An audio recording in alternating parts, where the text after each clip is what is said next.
Ang sabi nila, pagmamalasakit daw ay isang mahalagang parte ng pagiging tao.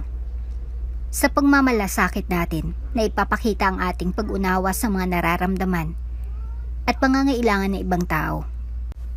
Na kahit malayo ang agwat ng pamumuhay natin sa kanila, hindi pa rin iyon sapat na dahilan upang maiwasan natin sila na kahit hindi natin sila kilala at hindi sila ganun kayaman, nagagawa pa rin natin silang alalahanin at tulungan.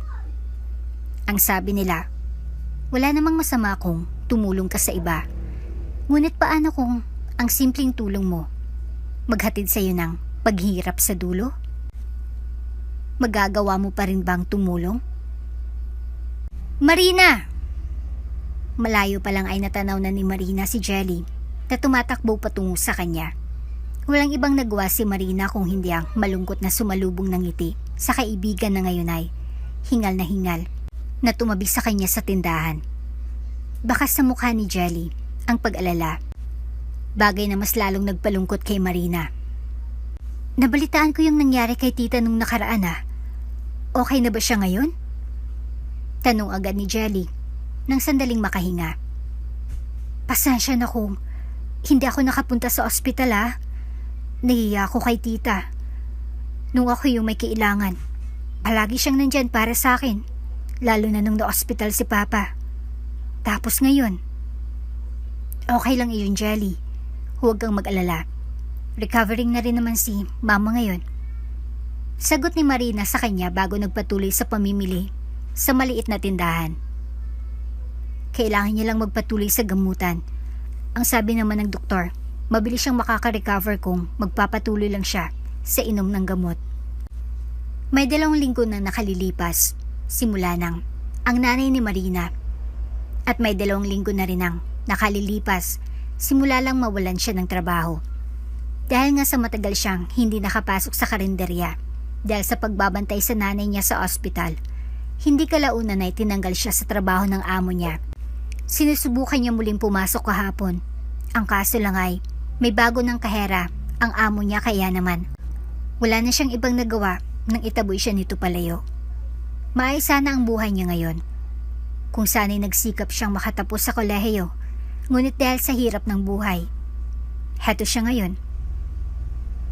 Paano siyang makakapagpatuloy sa gamutan yan kung wala ka ng trabaho? Kuryosong tanong ni Jelly na ikinababa niya ng tingin. Alam mo naman sa panahon ngayon, kapag wala kang pera, mas malapit ang langit. Tinitingnan ko pa kung ano magagawa ko.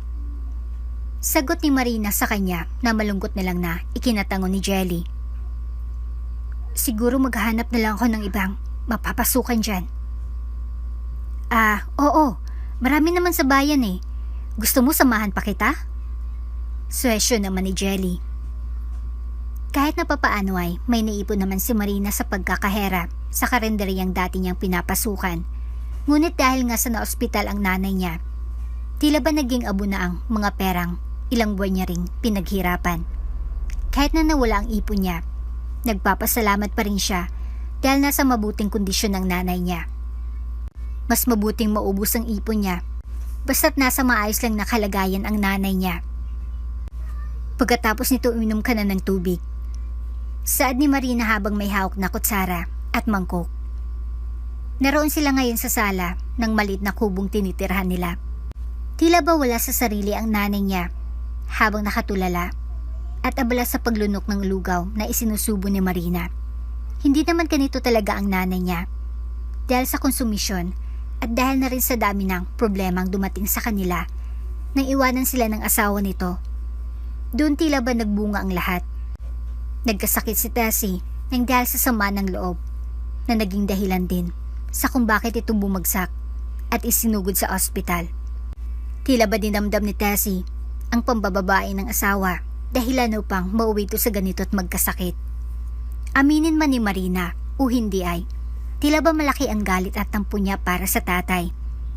Kung tiniis lang ba nito ang buhay na meron ng pamilya niya, mauwi pa rin ba sa ganito ang lahat? Kung sana lang ay nagsumikap na lang ito sa pag-alaga sa kanilang dalawa ng nanay niya kaysa sa maghanap ng ibang babae. Bukas, baka pumunta ako sa bayan para maghanap ng trabaho. Susubukan kong pumasok sa mas magandang trabaho para masuportahan ko iyang pagpapagamot mo. Papakiusapan ko na lang si Jelly. Nasilip-silipin ka rito para may kasama ka rin kahit na wala ako. Saad ni Marina habang patuloy sa pagpapakain kay Tessie. Bakas ang lungkot sa boses ng anak, kaya naman hindi rin iiwasan ng nanay niya ang magtikom ng bibig dahilan upang bahagya pang mapabuntong hininga si Marina. Kailangan kong gawin iyon, ma. Para makaipon din ako, kahit na papaano. Mismong doktor na rin ang nagsabi na kailangan mong magpatuloy sa gamutan. Kaya nga niya tayo pinayagan na umuwi na lang sa bahay, di ba? Para sa bahay na lang ipagpatuloy iyang pagpapagamot mo. Dagdag pa ni Marina.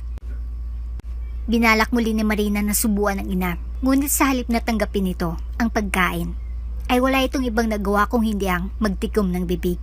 Wala tuloy ibang nagawa si Marina kung hindi ang mapabuntong hininga at tuloy ang sukuan ng pagpapakain sa ina. Tawagin mo na lang ako kapag nagugutom ka ulit. Maghuhugas na lang ako ng plato.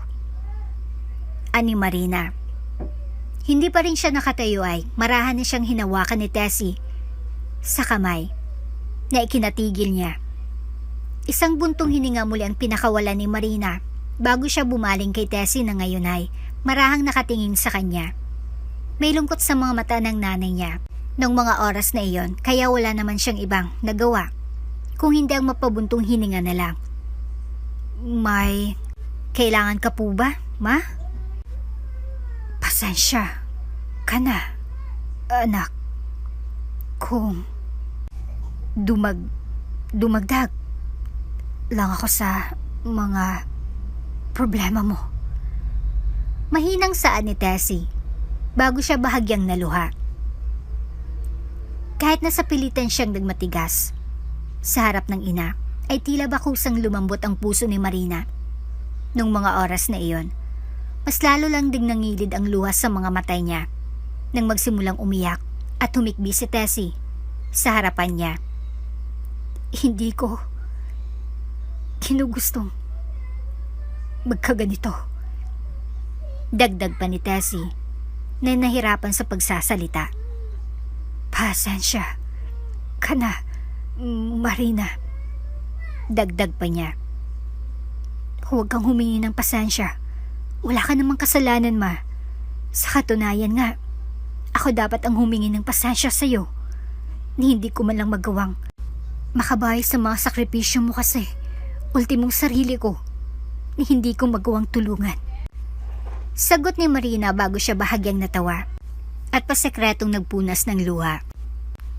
Hayaan mo, ma. Darating din yung panahon na makakabawi ako sa iyo sa lahat. Mabibigyan din kita ng magandang buhay, okay? Makakabawi rin ako sa iyo sa lahat. Saad ni Marina bago niya mahigpit na niyakap ang naghihinang ina. Mahirap ang buhay para kay Marina. Sa katunayan ay marami namang oportunidad ang nariyan lang sa tabi-tabi. Kung gusto niya ngang mag-aral, ay kaya niyang gawa ng paraan. Tanging iniisip niya lang ngayon ay ang mag-alaga sa nanay niya, lalo na't may sakit ito ngayon. Wala naman siya ibang mahihinga ng tulong kung hindi ang sarili niya lang. Silang dalawa na lang ang nanay niya ang nagtutulungan. Nagkasakit pa ito. Ikaw nang bahala kay mama, ha? Muli niyang bilin kay Jelly na marahan nitong tinanguan. Hindi mo naman siya kailangang bantayan ng maghapon, Jelly. Sinabihan ko na rin siya na huwag pumunta sa kung saan-saan at manood na lang ng TV. Alam niya kasi na may ginagawa ka rin sa bahay niyo. At saka isa pa, nakikisuyo lang ako sa'yo. Kahit bantayan ko pa siya maghapon, Marina. Okay lang, no? Hindi naman tatakbo yung wheelchair ni tita. Natatawang sagot ni Jelly sa kanya na marahan niyang ikinangiti. Dito na nga lang sa part na to ako makakabawi sa kanya. Kahit gumulong siya maghapon sa sahig, tutulungan ko pa rin siya. At saka isa pa, way ko na lang din ito ng pagbawi sa kanya ng mga panahong nasa ospital siya, tapos na hindi ko man lang siya mabisita. Siyempre, nahiya rin ako, no? Wala na nga akong ambag sa gastusin niya sa ospital noon. Hindi pa ba ako tutulong ngayon? Natatawang biro ni Jelly sa kanya bago niya tinaboy si Marina patungo sa labas. Huwag ka nang mag-alala. Ako nang bahala kay tita. Tawagan mo na lang ako kapag may maganda ka ng balita sa maghapon mo, ha? Saad pa nito. Bit-bit ang mga dokumentong kailangan niya para sa paghanap ng trabaho. May ngiti sa labi ni Marina nang marahan niyang tinahak ang daan patungo sa opisina ng trabahong ina-applyan niya. Sa labas pa lang ay dagsaan ang pila ng mataong naghahangad na makakuha ng trabaho. Ang ilan sa kanila ay nakasuot ng formal na damit. Kaya naman hindi rin naiwasan ni Marina ang unti-unting mapalingon sa duster na suot niya. Hello? Bati ng isang aplikante kay Marina na nakapansin sa kanya. Mag-a-apply ka rin ba ng trabaho rito? Tanong nito sa kanya bago ito pasikretong tumitig sa kanya magmula ulo hanggang paa. Hindi yun nakatakas sa paningin ni Marina, ngunit sa halip na punayan iyon ay mas pinili na lang ni Marina na sumagot sa tanong nito. Lahat halos ng mga aplikante roon ay napalingon sa kanya dahil sa suot niya, kaya naman wala pa man ay nakakaramdam na si Marina ng kahihiyan. Hindi niya rin pinansin ang mahinang tawanan ng ibang naroroon at ang mga lihim nitong pasuyap sa direksyon niya. Oo, kailangan ko ng pera eh. Sagot ni Marina dahilan upang nakangusong tumango ang babaeng nagtanong sa kanya. Ikaw ba? Halata naman, di ba? Natatawa nitong sagot na panis namang nginitian ni Marina. Matanong ko lang, aware ka naman na may dress code sa pag-a-apply ng trabaho, di ba? Like, hindi ka naman maghanap ng trabaho sa palengke eh. Mall itong ina-applyan mo. Saad nito na ikinababa na lang ng tingin ni Marina. I'm not trying to be rude, ha? Gusto ko lang ipaalala sa'yo na mall po ang pagtatrabahuan mo, hindi palengke. Para rin naman sa'yo itong sinasabi ko. Ayaw ko lang magmukha kang katawa-tawa, lalo na ngayon.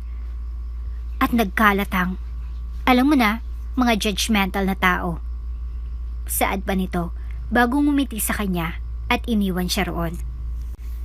Gustuin man ni Marina na magpalit, ay hindi niya rin naman magawa dahil wala siyang ibang formal na damit na pwede niyang suotin, kaya't umuwi pa siya para magpalit. Sa kabilang banda, nawala lang sa isip ni Marina ang problemang iyon. Nang sandaling tawagin siya ng sekretarya at agad na pinapasok sa loob para sa job interview. Oh, mag-a-apply ka ng ganyan ng ayos mo? Bungad ng isang lalaki na nakatayo sa gilid ng babaeng nakaupo. Ate, mulang pagtatrabahuan mo. Anong tingin mo sa job interview na to?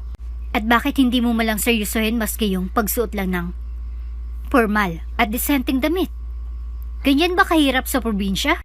At maski damit lang na presentable, hindi mo magawang bilhin? Sir, huwag naman ganyan. Saan ang ginang na nakaupo sa mesa bago siya bumaling at ngumiti kay Marina at tuluyan na ngang inamwestra ang dalaga ang bakanting upuan na nasa harap niya. Maupo ka rito, miss. Marina Valencia po.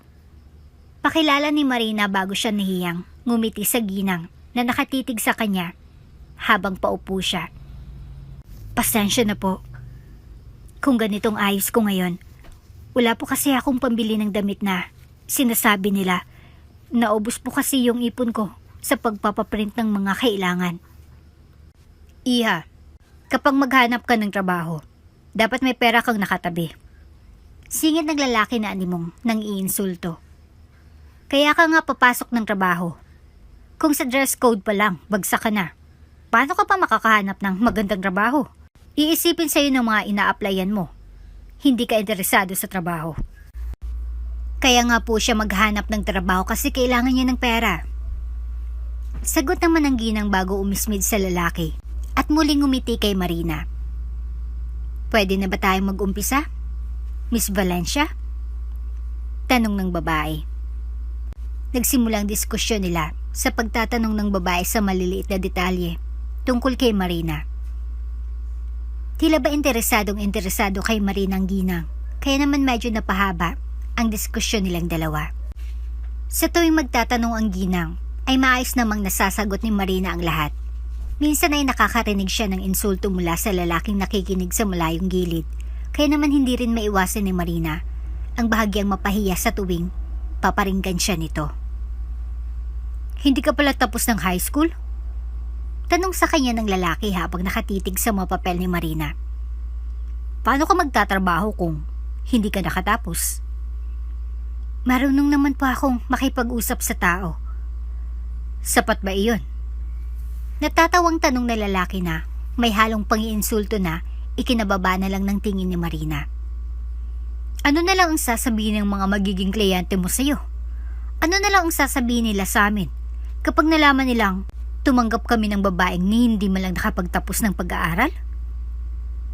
"Sir, basta nakapagsalita ng maayos, nakakabasa at saka nakakasulat, wala tayong problema roon."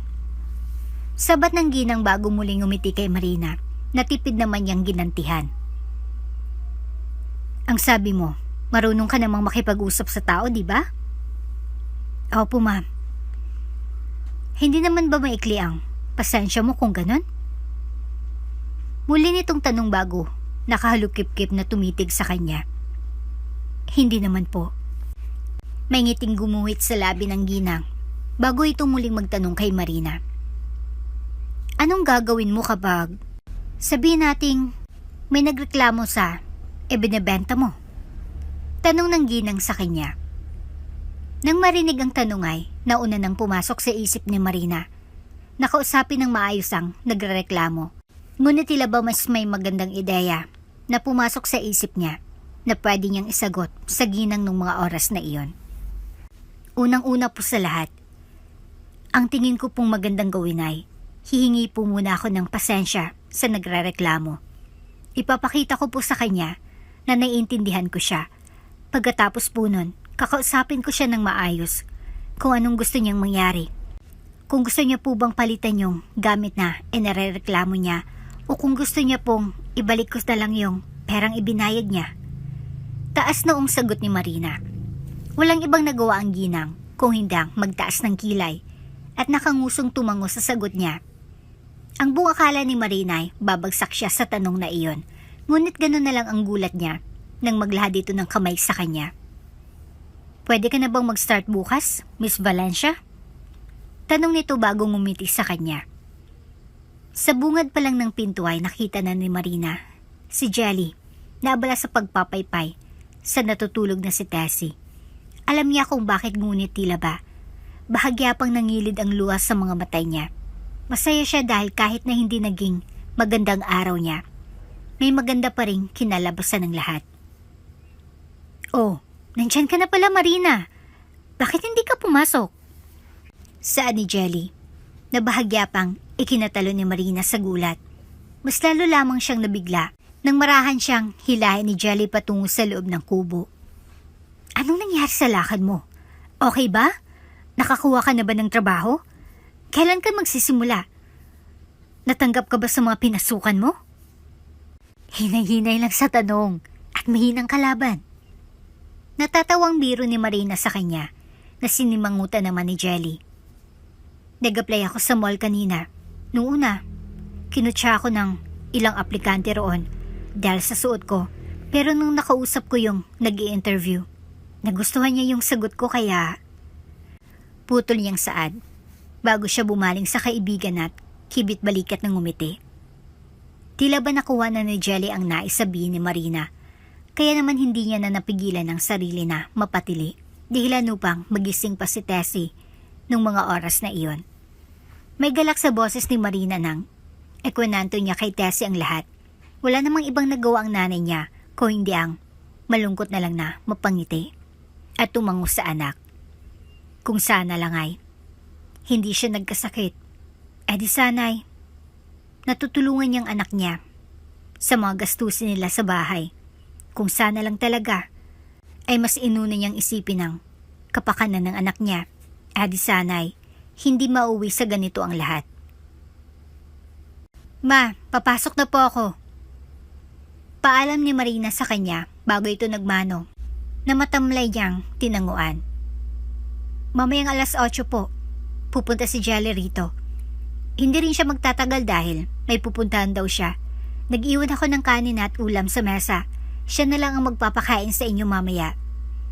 Bilin pa ng anak niya bago ito muling nagpaalam at nagtungo na nga sa trabaho. Pawis na pawis si Marina nang sandaling pumasok siya sa loob.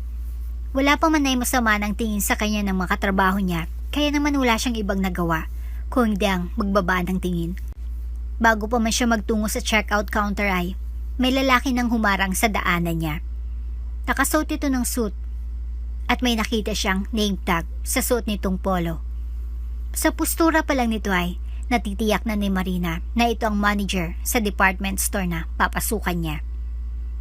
Kahit na nakasimangot ito, ay walang ibang nagawa si Marina kung hindi ang nagdadalawang isip na ngumiti sa lalaki na hindi naman ito ginantihan. Good morning po, sir. Walang maganda sa morning ko. Masungit nitong Saad na bahagya niyang ikinangiwi ng palihim. Bakit ngayon ka lang? Anong oras na ha? Alam mo ba kung anong oras ang pasok mo rito? Hindi ka ba na-orient bago ka pinapunta rito? Magkakasunod nitong tanong habang nakakalukip-kip at masamang nakatitig sa kanya. Na-orient naman po. Yun naman pala eh. Bakit ngayon ka lang? Tanong nito sa kanya. Alam mo naman na bayad ang oras mo rito, hindi ba? Tapos magpapalit ka lang? Kaya ka nga pumasok ng trabaho eh. Kung ganyan ka na sa unang araw pa lang ng pasok mo, paano pa kaya sa mga susunod na araw? Marami nang nakatingin sa kanila ng mga oras na iyon. Hindi alam ni Marina kung kailangan niya pa bang ipagpasalamat na walang tao ng mga oras na iyon sa mall at tanging mga empleyado pa lang ang naroroon. Sa kabilang banda, wala namang ibang nagawa ang mga empleyadong nakakakita sa kanila kung hindang lihim na magbulungan.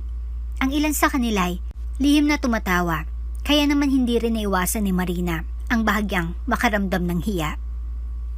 Medyo nahirapan po kasi akong sumakay dahil may aksidente po sa... No more excuses. Sarilinin mo na lang iyang mga dahilan mo. Singhal nito na bahagya pang ikinatalo ni Marina dahil sa bahagyang pagtaas ng boses nito. Magpalit ka na lang ng damit at bilisan mong kumilos. Huwag kang kukupad-kupad at hindi ka prinsesa rito. Nandito ka para magtrabaho. Dinabayaran ka rito para pumasok ng maaga at hindi magliwaliw sa kung saan-saan. Utis nito bago siya nito inismiran at nagdadabog na pumasok sa maliit na opisina nito. Walang ibang nagawa si Marina kung hindi mapabuntong hininga na lang sa nangyari. Nakapagpalit na siya ng damit noon nang sandaling may lumapit naman sa gawin niya. May ngiti sa labi ng sales lady na lumapit sa kanya na marahan niya namang ginantihan. Ayos ka lang ba? Nakita ko yung nangyari kanina. Sad nito bago ito naglahad ng kamay sa kanya upang magpakilala.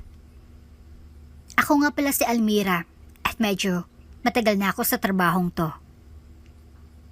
Ako si Marina. Pakilala ni Marina sa kanya pagkatapos tanggapin ang kamay nito. Pagpasensyahan mo na si Sir Romnick ha? Natatawa nitong Saad na ikinatikhim na lang ni Marina. Ganun kasi talagang ugali nun. Huwag kang mag-alala kasi hindi lang naman ikaw ang pinakitaan niya ng ganun dito. Kahit na nung bago pa ako, ganyan din ang ginawa niya sa akin. Hayaan mo, kapag tumagal ka rito masasanay ka rin sa kanila. Dagdag pa ni Almira bago ngumiti at kumindat sa kanya. Sa kanila? Ibig bang sabihin nun ay meron pang iba? Kahit na napahiya si Marina sa unang araw ng pasok niya bilang sales lady sa mall, hindi pa rin iyon ang naging dahilan upang tumigil siya sa trabaho. Nung una ay medyo nahirapan pa siya ngunit di kalaunan ay unti-unti rin siyang nasanay sa trabaho niya sa mga sumunod na araw at linggo.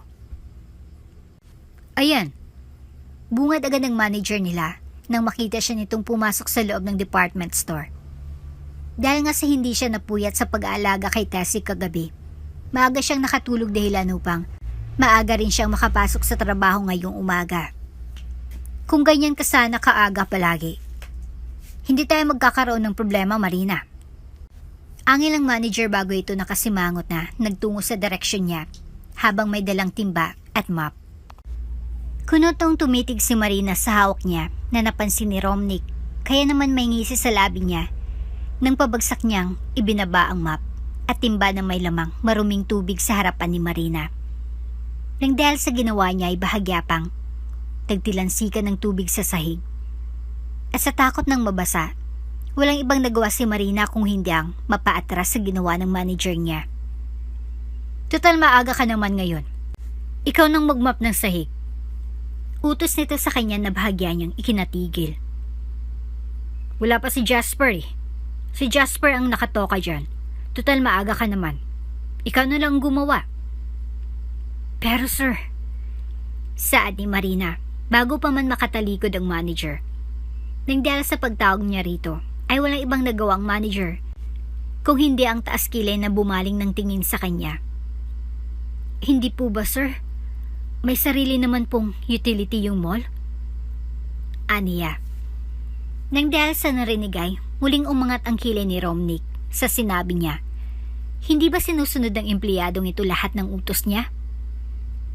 Sa halos 2 taon niyang pagiging manager sa department store na ito, ngayon lang may naglakas loob na tumanggi sa utos niya. Kaya naman hindi niya napigilang umisi. Hindi rin siya makapaniwala na isang simple at bagwang sales lady lang ang mangungwestiyon sa kanya ng ganito. Ano naman sa'yo kung may sariling utility ang mall, aber? Tanong ni Romnick kay Marina na bahagya niyang ikinayuko. Nang makita ang itsura ni Marina ay nagsarcastic pa siyang natawa bago muling humalukip-kip sa harapan ng dalaga. Kina-question mo bang utos sa'yo ng boss mo, Marina? Hindi naman po sa ganun, sir. Mabilis na tugon ni Marina bago siya nahiyang nag-iwas ng tingin. Nagtataka lang po kasi ako kung bakit ako po yung gagawa nito gayong hindi naman po ito part ng trabahong inaplayan ko. Ang alam ko po sir, pagbebenta lang ng mga footwears ang trabaho ko. Hindi ko po alam na pati paglilinis, sakop pa rin ang trabaho ko. Nang dahil sa narinig na sagot mula kay Marina, bahagyang natawa si Romnick. Nagpapatawa ba to? Ngayon alam mo na part pa rin iyan ng trabaho mo rito. Sagot ng manager sa kanya. Kung gusto mo pa rin manatili sa trabaho mo, sumunod ka sa lahat ng iuutos ko sa'yo. Ngayon kung hindi mo kaya yung trabahong ibinibigay ko sa'yo, libre kang mag-resign, okay? Dagdag pa ni Romnick bago siya kakembot-kembot na tumalikod kay Marina. Walang ibang nagawa si Marina kung hindi ang magbuntong hininga na lang sa nangyari. May kirot sa puso niya ng pinagmasdan ng maruming tubig at mop. Ang buong akala niya ay tanging pagbebenta lang ng tsinelas ang trabaho niya. Pero bakit pati sa paglilinis? Anong ginagawa mo, Iha? Kunot noong tanong ng manager ng kalapit na store. Bahagya muna nitong inayos ang sariling salamin bago nagtungo sa nagmamap na dalaga. Anong ginagawa mo rito? At bakit ikaw ang naglilinis niyan? Hindi ba't sa step-up boutique ka nagtatrabaho? Sales lady ka roon base sa uniforme mo.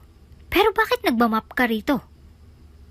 Pawisan pa si Marina ng sandaling bumaling sa manager na ngayon ay kunot noong nakatitig sa kanya. Nahiya siyang ngumiti. Bago peking natawa ng maramdaman ng kuryosidad sa paraan ng pagtingin ng ginang.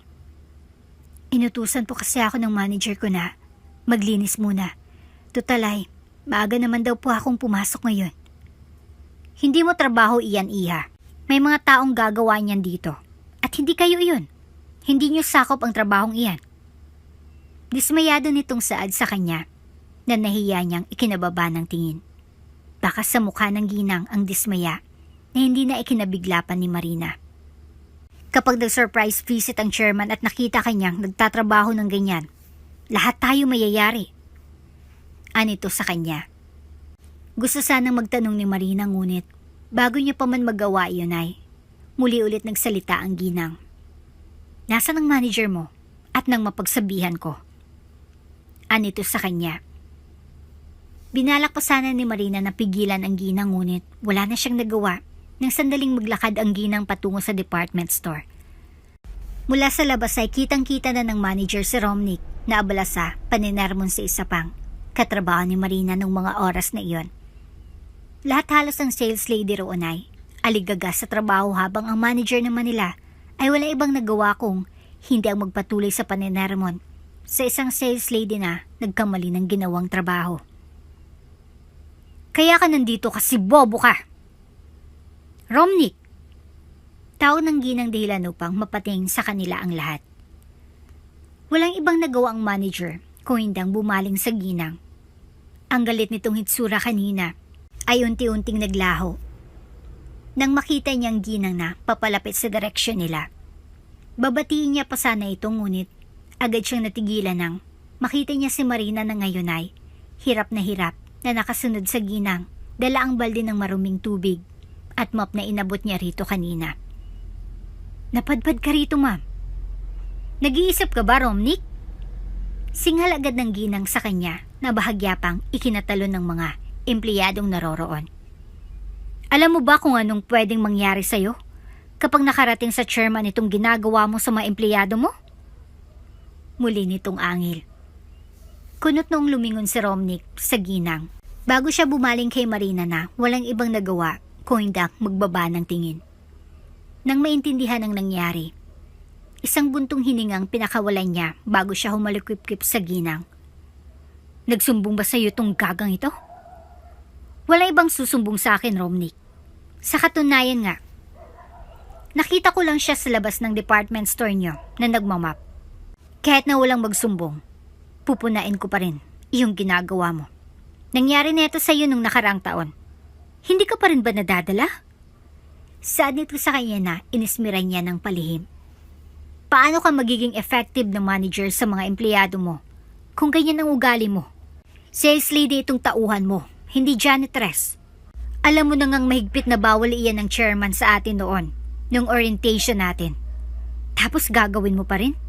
Hindi ka pa ba nadala sa mga nangyari sa'yo nung nakaraang taon? Baka naman kailangan ko pang ipaalala sa'yo na muntik ka nang matanggal sa kaparehong dahilan. Alam ko na iyan, ma'am.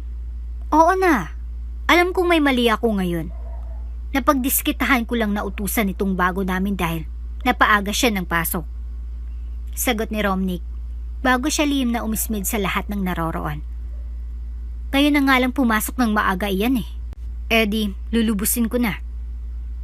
Kahit na ganon, hindi pa rin iyan sapat na dahilan para ganyanin mo yung mga empleyado mo. Saan ng ginang na hindi na sinagot ni Romnick? Huwag mong hintayin na mismong chairman pa ang makadiskubre ng mga ginagawa mo. Dagdag pa nito bago nito tinalikuran si Romnick at tinapik si Marina bago ito muling naglakad palayo sa department store. Oh, tapos nang palabas, mga chismosa.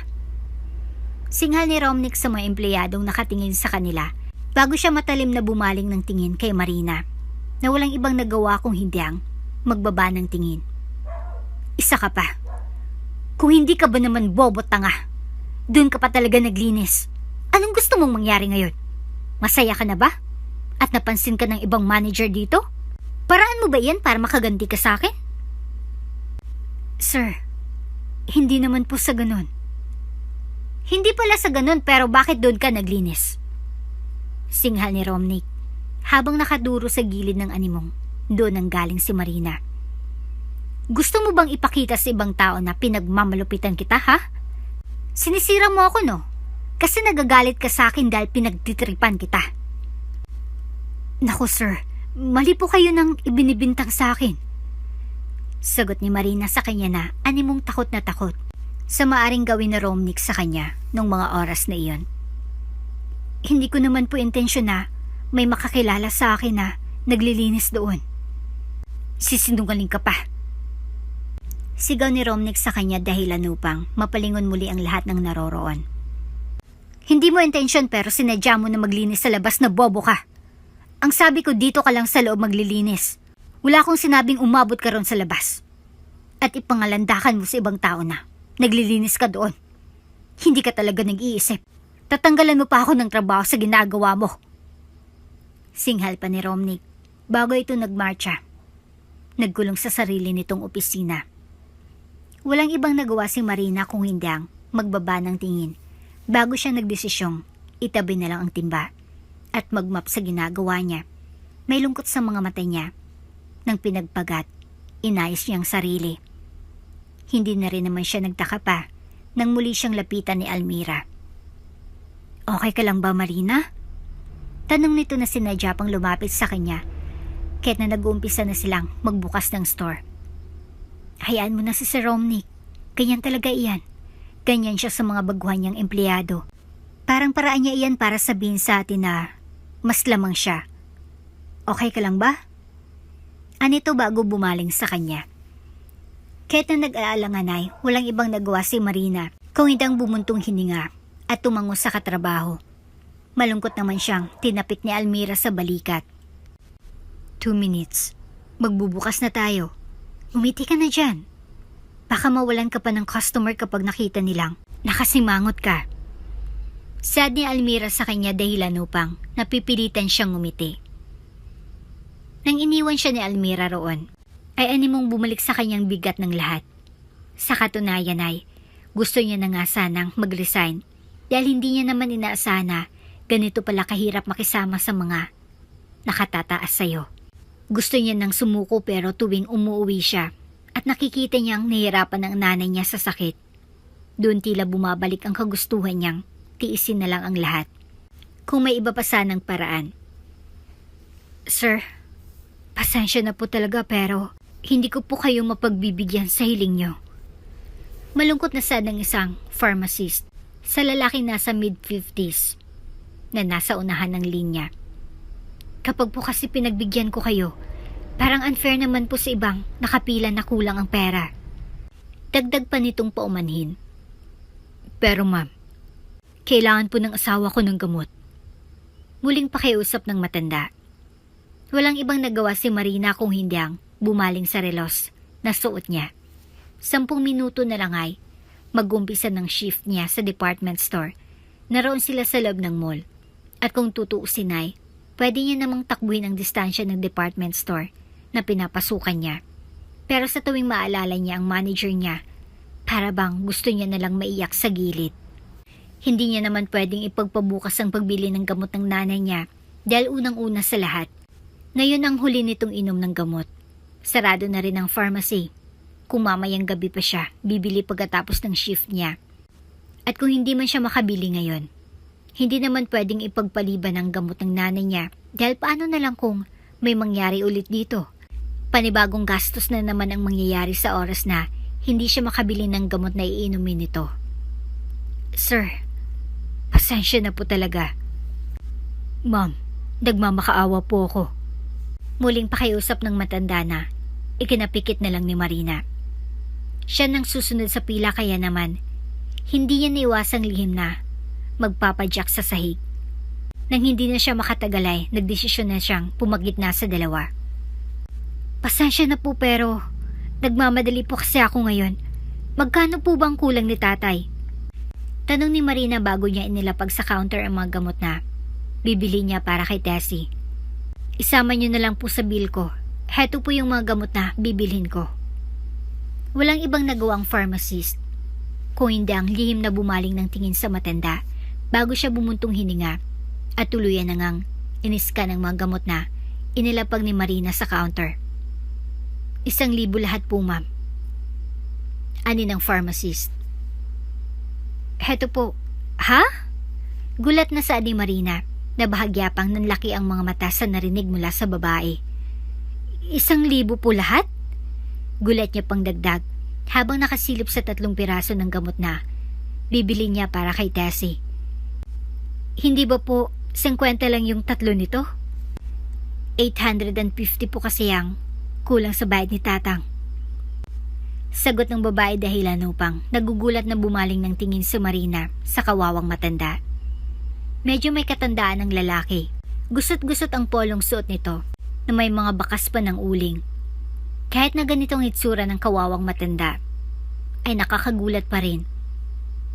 Nawala man lang itong amoy na kalimitang naaamoy sa mga nakikita niyang pulubi sa lansangan. Gusto na nga sanang magdakan ni Marina dahil amoy pabango pa ito. Ngunit sa halip na intindihin pa ang tungkol sa bagay na iyon, ay nagdesisyon na lang si Marina na kalimutan ang lahat ng iyon may kailangan pa siyang intindihin. At iyon na nga ay ang halaga ng gamot na halos 1,000 ang presyo na kailangan niyang bayaran.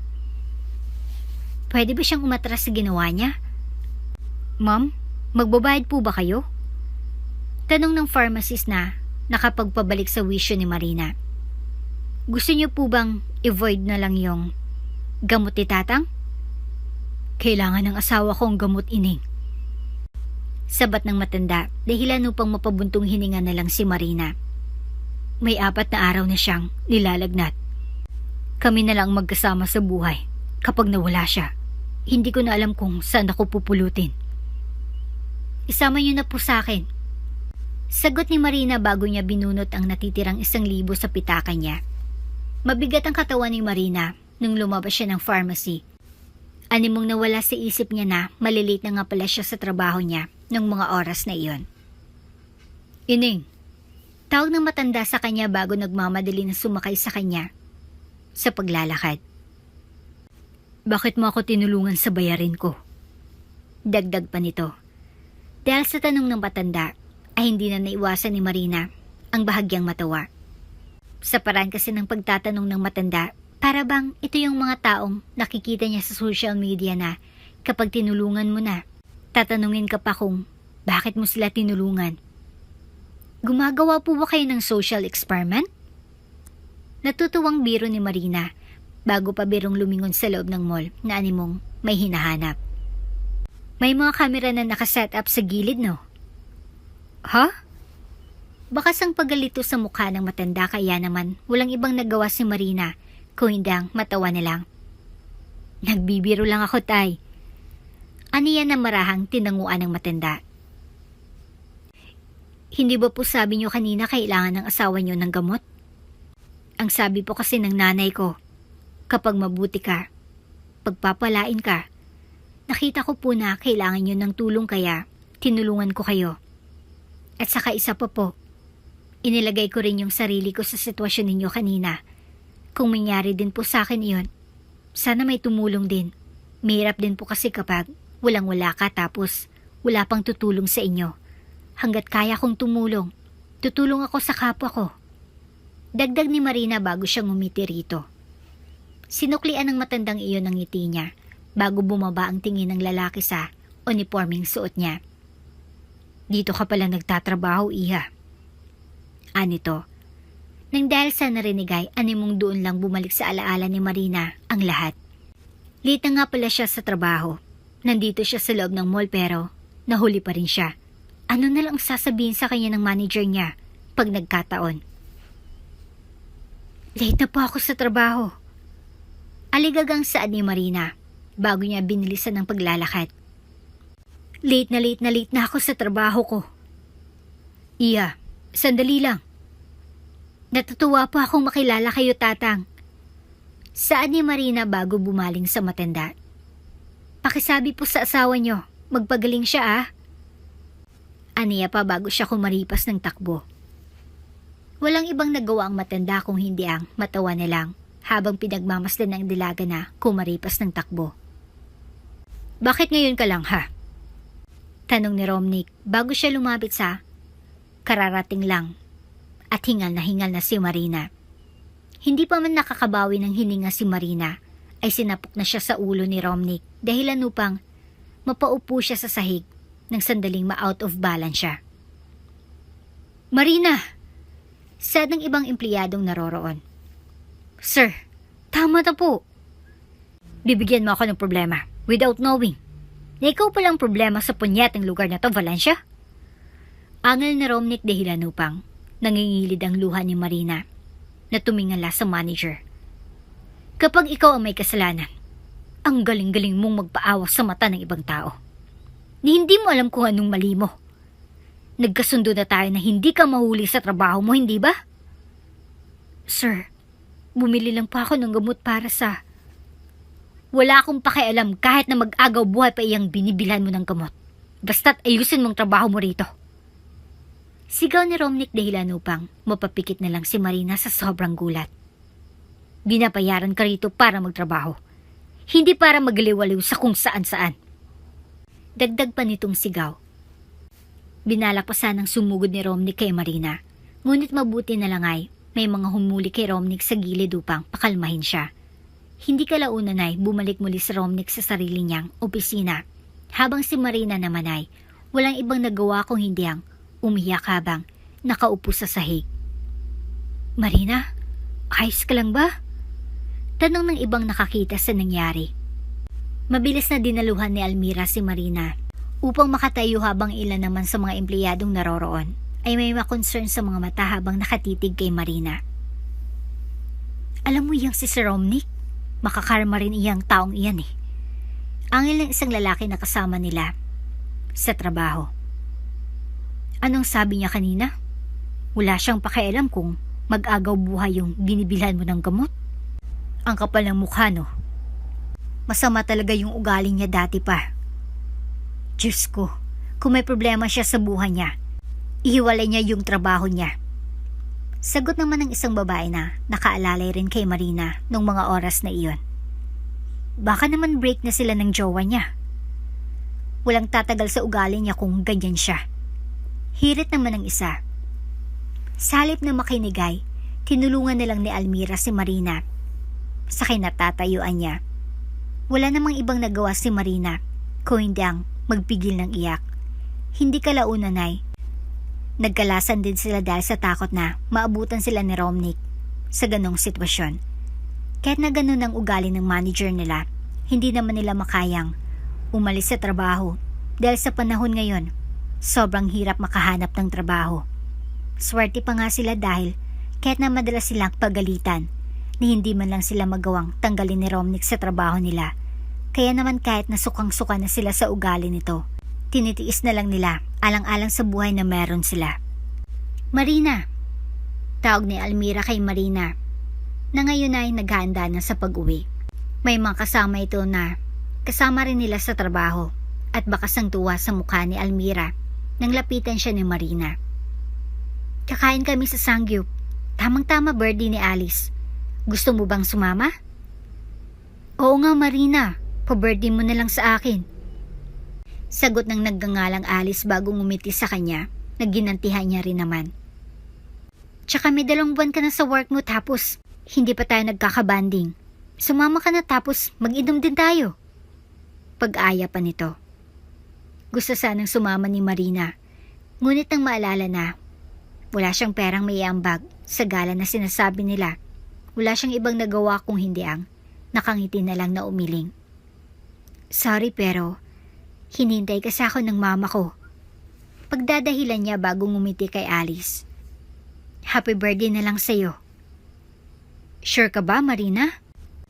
Minsan lang naman tayo magkakasama-sama sa shift, oh. Saad naman ni Almira na muling inilingan ni Marina. Pero kung ayaw mo talaga, sige. Hindi ka namin pipilitin. Pero sana next time, sumama ka ha. Dagdag pa niya bago sila umalis na magbabarkada. Ito na sanang tamang panahon upang makipagbanding si Marina sa mga katrabaho niya. Ngunit dahil sa kawalan ng pera, wala siyang ibang magawa kung hindi ang tumanggi na lang muna. Malalim ng gabi ining. Halos mapatalon si Marina sa gulat nang marinig ang boses na iyon. Mabilis siyang bumaling sa gilid niya at halos mapahinga siya ng malalim nang makitang matandang lalaki na tinulungan niya kaninang umaga. Hindi tulad kanina, medyo maaliwalas ng mukha nito ngayon. Animong nabunutan na ito ng tinik sa ginawa niyang pagtulong kanina. Hindi rin tulad kanina, nakasuot na ito ng jacket at hindi na ganun karumi bagay na nakapagpabuntong hininga sa kanya. Muntik na pa akong atakihin sa puso sa inyo, Tay. Biro ni Marina sabay hinga ng malalim, dahilan upang matawa ang matandang lalaki. Ano pong ginagawa niyo rito? Gabi na po, Tay. Hindi pa po ba kayo hinahanap ng asawa ninyo? Nandoon naman ang inaanak ko at nagbabantay siya habang wala ako. Sagot ng matandang lalaki sa kanya bago umayos sa pagkakatayo. Ginabi ka yata ng uwiin eh. Hindi ba't kanina pa dapat ang uwi ng mga empleyadong katulad mo? May pinatapos lang po sa akin yung manager ko. Sagot ni Marina bago siya malungkot ng ngumiti na napansin naman ng matandang kausap niya. Napagalitan niya po kasi ako kaninang umaga. Kaya po kailangan kong bumawi.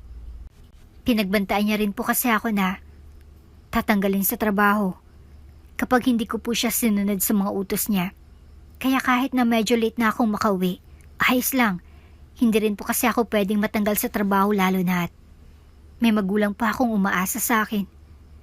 Sagot ni Marina bago siya ngumiti sa matanda. Napapasobra po yata yung kwento ko. Muna na po ako. Medyo malayo pa po yung lalakarin ko eh. Saan ka ba nakatira? Kuryosong tanong ng matanda na ipinagkibit balikat niya. Masyado nang malalim ang gabi, Iha. Baka may humarang sa iyo sa daan kung maglalakad ka. Bakit hindi ka nalang pumara ng tricycle? Wala na po kasi akong pera eh. Wala na po akong budget para mamasahe pa. Tanging sagot na lang ni Marina bago siya nagpaalam sa matanda at tuluyan na ngang naglakad palayo. Walang ibang nagawa si Romulo kung hindi ang mapabuntong hininga habang pinagmamasdan ang dalaga na maglakad palayo. Isang iling ang iginawad niya sa sarili bago siya bumuntong hininga at agad na binunot ang cellphone sa bulsa para tumawag sa isang numero. Boss, sagot ng nasa kabilang linya. May kailangan po ba kayo? May papagawa lang ako. Saad ni Romulo habang mariing nakatitig sa dalaga. Sa kabilang banda, hingal na si Marina nung mga oras na iyon. Hindi niya na alam kung ilang minuto na siyang naglalakad. Ang alam niya lang ay kung titigil pa siya sa paglalakad, baka abutin pa siya nito ng madaling araw. Hindi naman siya pwedeng dito na lang sa kalsada matulog dahil baka kung ano pang mangyari sa kanya. Bakit pa kasi ako tumulong? Saad ni Marina habang hinahampas ng mahina ang ulo. Dahil sa ginawa mo, 1 linggo ka maglalakad papasok at pauwi, Marina. Dagdag pa niya. Nawala lang ang pagkakakunot noon niya nang sandaling pumaradang isang puting van sa gilid niya. Ganun na lang ang gulat niya nang bumukas ang pinto ng van at iniluwan nito ang hindi bababa. Sa 5 lalaki, lahat ng ito ay nakasuot ng itim. Bagamat hindi nakatago ang mukha ay nakikita ni Marina na kung anong kahantungan niya sa mga kamay ng mga lalaking iyon kung hindi pa siya manlalaban. Bahagyang nakaramdam ng takot si Marina, lalo na nang sandaling palibutan siya ng mga ito at persang isinakay sa van na bahagya niya pang ikinatili. Huwag kang ang sumigaw. Angil ang isa na nakahawak sa braso niya. Nakakarindi na iyang boses mo ah. Paano hindi ako sisigaw? Ano bang kailangan niyo sa akin? Wala akong pera. Kaya't kalkalin niyo pa itong wallet at bag ko. Wala kayong mahagilap na pera dyan. Aligagang saan ni Marina, kasabay ng paghampas ng bag niya sa lalaking nasa gilid. Nakakailan ka na ah. Reklamo ng nahambas niya na inismira niya na lang. Eh kung sumama ka na lang kaya ng maayos. Bakit sa inyo ba ako dadalhin ha? Muling sigaw ni Marina, digilan upang mapatakip pa sa tenga ang mga lalaking kasama niya sa loob. Sa inyo ako dadalhin? Hindi niyo sasabihin? Sisigaw ako. Iuwi ka! Sigaw ng nagmamaneho, dahilan upang kunot noong mapabaling ng tingin si Marina sa lalaking nagsalita. Ngayon kung hindi mo sasabihin at ituturo kung saan ang bahay mo, magtatagal tayo rito. Banta pa nito. Sa huli, kahit na naguguluhan ay walang ibang nagawa si Marina kung hindi ang ituro ang kanto malapit sa kubo nila. Hindi niya pwedeng pagkatiwala ng mga lalaki, kaya naman mas pinili niya na lang na dito na magpababa. Kunuto niyang kinuha sa lalaki nasa gilid niya ang bag na ibinato niya sa mukha nito kanina bago siya bumaling sa lalaking bumubunot ng pera sa pitaka nito. Ano to? Tanong ni Marina ng sandaling kuhain niyang 2,000 inabot ng hindi kilalang lalaki. Ano to? Hindi niyo ako hold upin? May mga pera kami ate. Sagot ng isa na muling ipinagtaka ni Marina. Gamitin mo yung pera na iyan para bukas mamasahe ka. Singal ng isa pa dahilan upang sarkastikong mapalingon si Marina sa kanya. Sarap-sarap ng tulog ko. Gigisingin lang ako para maghatid ng Ungrateful na babae. Ni hindi mo lang magpasalamat. Bubulong-bulong pa nitong Saad bago nito tuluyang sinarado ang pintuan ng van. Walang ibang nagawa si Marina kung hindi ang magtaas ng kilay habang nakatingin sa 2,000. Hindi niya alam kung matatawa ba siya o ano. Aminin niya man o sa hindi ay nakaramdam siya ng takot nung una. Pero ang takot na iyon ay hindi rin naman nagtagal nang marinig niyang reklamo ng malalaking iyon. Prank ba iyon? Tanong ni Marina habang naglalakad papasok ng trabaho. Kagabi ay magdamag siyang gising sa kakaisip sa nangyari. Hindi niya nga nagawang matulog dahil animong paulit-ulit na nagre-replay sa utak niya lahat ng mga nangyari kagabi. Hindi niya alam kung prank lang ba iyon o ano. Halata kasi sa mukha ng malalaking iyon na hindi nila ginusto ang ginawa sa kanya. Kaya naman hindi niya matukoy kung prank nga lang ba talaga iyon o utos ng kung sino. Kung utos man iyon, sino naman kaya ang mag-uutos ng ganun para lokohin siya at bigyan ng pera? Palimos po. Sad ng matanda na nakaupo sa gutter. Halos mapatalon sa gulat si Marina nang sagiin nito ang binti niya ng lata. Mas lalo lang din siyang nagulat nang muling makitang matandang iyon. Tila ba inaasahan rin ng matandang pulubi ang reaksyon niya, kaya naman hindi nagtaka si Marina nang tumawang matanda nang magkasalubong ang tingin nilang dalawa. Tay? Kaya na naman po? Gulat na tanong ni Marina. Hindi tulad kagabi, tagpi-tagpi na naman ang long sleeve na checkered polo na suot nito. Mas lalo lang din siyang dumungis ngayon kumpara nung una at pangalawa niyang kita rito.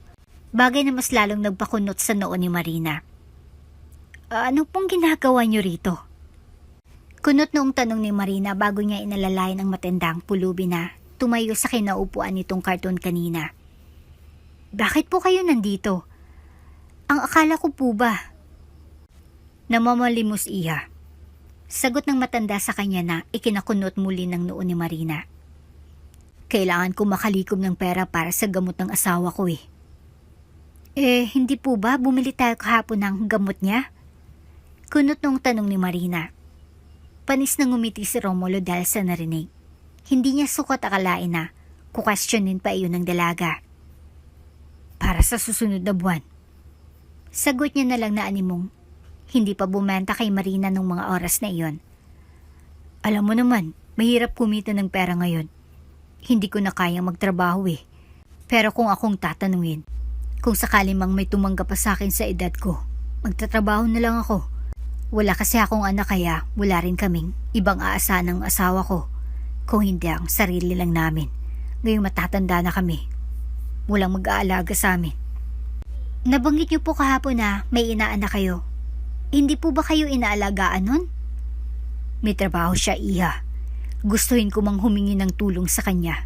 Hindi ko rin naman magawa dahil natatakot ako na masumbatan sa huli. Madamdamin nitong sagot na marahang ikinanguso at ikinatango ni Marina. Ultimong pagkain namin. Hindi ko magawang maibigay sa asawa ko. Ganun po siguro talaga ang buhay, tay. Minsan, mahirap ding humingi ng tulong lalo na kung may sumbat sa huli. At the end of the day, wala rin naman tayong ibang aasahan kung hindi ang mga sarili lang natin. Mahinang saan ni Marina. Kumain na po ba kayo, tay? Muli niyang tanong. Hindi niya alam kung siyan ba ang tumunog dahil sa gutom o ang siya ng matanda. Basta't ang alam lang sa sarili ni Marina ng maoras na iyon, kailangan niyang gumawa ng paraan upang matulungan ang matandang lalaki. Hindi pa nga eh. Madamdamin nitong Saad. Walang ibang nagawa si Marina kung hindi ang mapatingin sa latang hawak ni Romulo. May nakita siyang 20 roon, kaya naman wala siyang ibang nagawa kung hindang kuhanin iyon at ipalitang 1,000 binigay sa kanya ng misteryosong lalaki kagabi. Ano to, iha? Gulat na tanong ng matandang lalaki bago niya kinuhang 1,000. Ibibigay mo sa akin to? Nang makitang gulat sa mata ng matandang lalaki ay bahagya pang natawa si Marina bago siya nagdesisyong tumango sa katanungan ng matanda. Idagdag mo po yan sa pambili niya ng gamot. Kumain na rin po kayo. at mahirap kumilos ng walang laman ng sikmura. Saad ni Marina bago siya nagdesisyong magpaalam sa matanda at tumuli na nga sa paglalakad. Hindi maintindihan ni Romulo kung bakit ngunit tila ba lumambot ang puso niya dahil sa ugaling ipinapakita ni Marina sa kanya na kahit hindi pa man siya nito lubos na kilala ay buong puso pa rin siya nitong tinutulungan kahit na alam niyang sariling pera at pinakatatagong pera ni Marina ang ginagamit niya para lang maibigay sa kanya. Gusto niyang suklian ang dalaga pero sa paanong paraan naman? Ayusin mong trabaho mo. Halos mapatalon ang lahat ng empleyado roon nang sandaling ibato ni Romnick ang branded na tsinelas sa mismong mukha ni Marina na ikinapikit naman ito. Hindi niya alam kung bakit lagi siya nitong pinagdidiskitahan. Kayong ginagawa niya naman ng maayos ang lahat ng mga utos nito sa kanya. Ilang beses niya ring gustong ireklamong manager niya ng mga pananakit at mismong mga katrabaho niya na nagsasabi sa kanya na ireklamo ito. Ngunit hindi niya mawari sa sarili niya kung ano pa nga bang pumipigil sa kanya para gawin iyon. Masama si Romnick sa totoo lang at alam iyon ng lahat. Hindi lang nila makayanang gumawa ng hakbang dahil hindi nila alam kung saan magsisimula. Sir, pasensya na po talaga. Puro ka pasensya. Hindi mo naman magawang ayusin ang trabaho mo. Singhal ni Romnick kay Marina na ikinababa niya ng tingin. Nanggigigil na lumapit ang manager kanina. Gusto niya mang saktan si Marina. Ay hindi niya rin naman magawa dahil sa maraming nakamasid sa kanila ng mga oras na iyon. Itong tatandaan mo, Marina. Sa oras na magkamali ka pa ulit, maliit man iyan o malaki, itaga mo sa bato. Tatanggalin kita kahit na magmamakaawa ka pa. Naiintindihan mo ba? Sir, naiintindihan mo ba? Sigaw ni Romnick sa kanya. Walang ibang nagawa si Marina kung hindi ang maluha-luha na lang na mapatango sa sinabi ni Romnick. Hindi kalaunan ay isang ismid ang ginawa ni Romnick sa kanya bago ito muling tumalikod at nagkulong sa opisina nito. Marina, ayos ka lang ba? Tanong ni Almira nang muli silang lumapit sa umiiyak na dalaga. Alam mo Marina, hindi na ako makapagtimpi sa manager na iyan. Gusto mo samahan kita? Sasamahan ka namin na magreklamo sa office para mabigyan ng leksyon niyang impacta na iyan. Oo nga Marina, hindi na tama yung ginagawa niya sa'yo. Sabat ni Alice na kasama nila sa duty ng mga oras na iyon. Pwede mo na siyang kasuhan sa ginagawa niya sa'yo eh. Kapag nagreklamo ako, matatanggal ako sa trabaho. Sagot ni Marina dahilan upang magtinginan sila Almira. Hindi ako pwedeng mawalan ng trabaho. Ako na lang inaasahan ng nanay ko eh. Paano ka ba ginawa niya yung bantay niya sa akin? Saan ako pupulutin? Dagdag pa niya. Paano yan? Tatanggapin mo na lang lahat ng pang-aalipusta ng gaga na iyon? Tanong ni Almira na hindi niya nakinibo. Tama naman siguro ang desisyon niya na hayaan si Romnick, hindi ba? Kung magiging kapalit ng pagrereklamo niya ang trabahong meron siya, saan siya kukuha ng pera para sa nanay niya? Ano na lang ang mangyayari sa kanila ng nanay niya pag nagkataon? Sir, magandang umaga po. Saad ng sekretarya niya nang sandaling buksan nitong pintuan patungo sa opisina niya. May natanggap na naman po akong reklamo rito sa Step Up Boutique. Ang sabi po ng nagrereklamo na empleyado roon, palagi po raw silang inaalipusta ng manager nila. Saan nito habang nakatingin sa papel na dala niya bago siya bumaling kay Romulo. Ano po bang solusyon natin sir para mahuli itong manager na ito? Halos isang taon na po siyang inarereklamo rito sa opisina natin. Ni hindi man lang din natin magawang paraanan ng ibang nakaupo sa pwesto. Ako nang bahala dyan, Iha. Basta't gawin mo lang lahat ng ipinapagawa ko sa'yo. Sagot ni Romulo bago niya ibinaba ang diaryong binabasa niya at nakipagpalitan ng tingin sa sekretarya niyang walang ibang nagawa kung hindi ang tumango at bumuntong hininga sa kanya. Pagod na pagod si Marina sa trabaho niya. Sa katunayan nga ay gusto niya na talagang mag-resign Kung aalis naman siya sa trabaho niya, paano naman ang gastusin nila sa bahay? At ang gastos nila para sa gamot ng nanay niya? Ano na lang ang mangyayari sa kanila oras na umalis siya at hindi kaagad siya makahanap ng trabahong papasukan niya? Hay nako, sira na naman ang araw ko. Angel ni Romnick bago siya umismid at nagdadabog na nagtungo sa opisina niya. Nitong mga nakaraang linggo ay napapadalas ang pagpaparinig sa kanya ni Romnick na kahit wala naman siyang ginagawa na pwedeng ikainit ng ulo nito, patuloy pa rin ito sa pagpaparinig sa kanya. Akala niya talaga araw niya na lang ang nasisira eh. Saad ni Almira bago siya umirap, nanginitian na lang ni Marina. Nga pala Marina, meron tayong stock ng mga lumang tsinelas sa stockroom. Kung gusto mong kumuha, pwede naman. Ang sabi kasi nila Alfred, pwede naman daw tayong kumuha. Huwag mo lang ipapakita doon sa manager natin. At baka, pagbintangan pa tayo na ninakaw iyon. Alam mo naman iyon, gagawa't gagawa ng paraan para mapatalsik tayo rito. Hari-harian kasi wala namang trono. Sad niya pa bago ito nagpaalam na umalis. Nang dahil sa narinig, kahit na papaano ay nakaramdam naman ng tuwa si Marina nung mga oras na iyon. May ngiti pa sa labi niya habang namimili ng mga tsinelas na sinasabi ni Almira. Ang sabi sa kanya ng ibang sales lady na naroroon, pwede naman daw siyang kumuha ng isa dahil ganun ang patakaran nila sa department store nung una pa lang. Nandito ka rin para sa tsinelas? Tanong ng isang sales lady na marahan niyang tinanguan. Alam mo naman yung patakaran dito, di ba? Nang dahil sa narinig ay, bahagya pang kumunot ang noo ni Marina nung mga oras na iyon. Patakaran? Buong pagtataka niyang tanong. Isang buntong hiningang pinakawala ng sales lady bago siya lumapit at bumulong kay Marina. Itagos impacta. Sad nito na ikinahinga na lang ng malalim ni Marina nang makuha ang sinasabi nito. Itago mo kay si Romnick. Alam mo kasi kami rito kapag may bigay ng ganito. Talagang itinatago namin sa kanya. Kasi nangyari na to dati. Swerte mo kapag di kanya nahuli. Tsaka naiuwi mo ng pasakreto sa bahay yung ibinibigay mismo ng store. Pero sa oras na mahuli ka, nga. Lahat halos naman ng manager na dumaan sa amin. Wala namang problema kapag may mga pag-giveaway na ganyan. Si Sir Romnick lang naman ang gumagawa ng mapag-uusapan kapag nahuli ka niya. Alam mo kung bakit ko nasasabi iyan? Kasi nangyari ni iyan dati. Better itago mo na lang ng maayos ha. Hindi kanya makikita.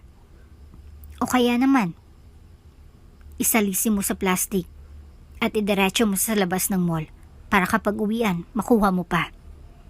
Payo nito sa kanya. Hindi ba bawal iyon?